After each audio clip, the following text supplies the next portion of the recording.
Welcome to The Explainer. Today, we're diving deep into the global spice trade, and we're going to break down the business of importing one of its absolute crown jewels, cardamom.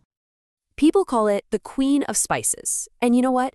That's not just some fancy title. It perfectly captures the incredible value of this stuff. We're not just talking about a cooking ingredient here. This is a serious, high-demand global commodity.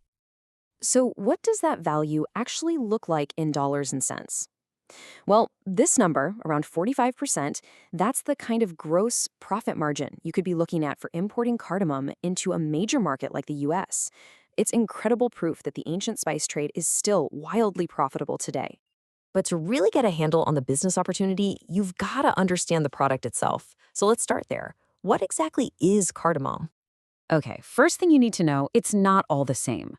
On the left, you've got green cardamom. This is the premium aromatic stuff that really drives the global market. Then on the right, you have black cardamom. It's got a much stronger, almost smoky flavor, and it's used in very specific hearty dishes. Knowing which one your market wants is absolutely step one. And the demand for these little pods is just unbelievably diverse. I mean, we are not just talking about food here. The Middle East, yeah, they consume the most per person, but then you've got Europe using it in fancy teas and pastries. The US and Canada are putting it in coffee blends and health supplements, and Asia uses it in food and traditional medicine.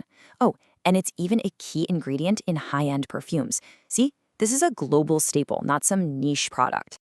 So you see the opportunity, right? But the big question is, how would you actually move cardamom from a farm in, say, Guatemala or India all the way to your own warehouse? Let's map out that modern spice route.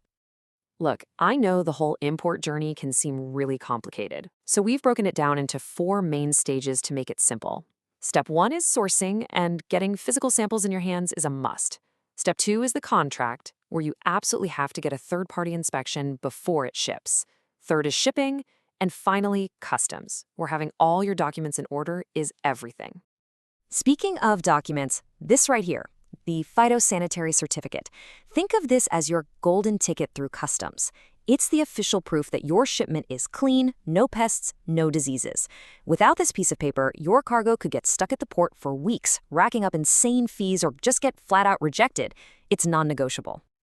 All right, let's get real for a minute. Every business has its risks. But the great news here is that in the spice trade, the most common and most costly, mistakes are actually totally avoidable if you know what to watch out for. First up, and this is a big one, moisture. Cardamom is like a sponge. It just soaks up water. If that moisture level gets above 11%, you're creating a perfect breeding ground for mold and fungus. And a damp shipment isn't a partial loss, my friend. It's almost always a total write-off. You can't skip this quality check. And that brings us right to the next pitfall, just trusting the supplier's word. Never, ever do that. You need an independent third-party inspection from a company like SGS or Intertech. They are your eyes on the ground. They verify the quality, the moisture levels, everything before you send that final payment. It's the single best way to protect your investment. Now, this is a classic rookie mistake, so listen up. It might seem convenient to just buy ground powder, right? But it has the highest risk of being messed with.